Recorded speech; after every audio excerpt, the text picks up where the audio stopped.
Sì, diciamo che quest'anno è stato sicuramente l'anno più difficile. Uno perché è stato difficile trovare nuovi stimoli, che dopo 3 anni che uno vince tutto, e dico tutto, diventa pure, cioè nel senso, venire al campo, trovare la voglia, la forza di giocare quando fa freddo, di venire in 10, 11, non è facile.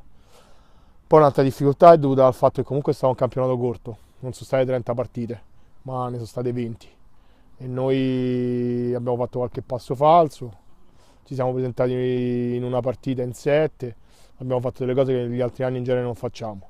Però alla fine quando a noi ci toccano sull'orgoglio, cominciano a parlare un po' troppo di noi anche quando non dovrebbero, quando non siamo parte in causa, allora dopo ci viene voglia di giocare, ci viene voglia di rimettere le cose al loro posto.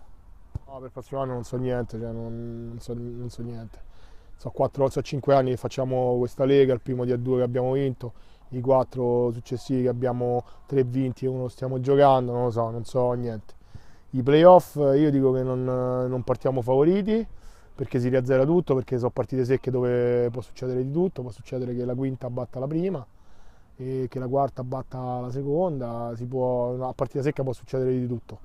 Io penso che però il vero valore di una squadra si veda sul lungo cammino, sul cammino medio, sulla regular season, che sono 20 partite e se uno in 20 partite arriva a 3 punti sopra la seconda, ha miglior attacco insieme alla Lazio e miglior difesa, i numeri non mentono mai. Cioè, poi uno può dire siamo stati più fortunati, più sfortunati, può dire tutto. Le chiacchiere poi si azzerano, ci stanno i fatti. C'è una squadra che ha vinto, che ha fatto numeri migliori e che ha giocato al 50% quasi per tutto l'anno e è bastato ugualmente.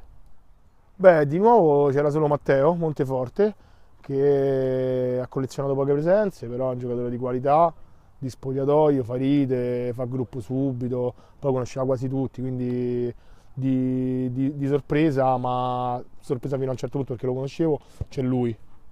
Guarda, livellamento verso l'alto no, devo dire la verità. Quest'anno sono mancate squadre forti, è mancata Golbert che gli altri anni è sempre stata forte, sono mancate squadre come Pisana, sono mancate squadre come Testaccio che era una squadra di amici, tutti sembravano disorganizzati, però poi quando venivano in campo erano forti, erano ostici. Ecco, Testaccio è una delle squadre che è mancata di più quest'anno a questo campionato, è una di quelle che dava più verve alla Lega.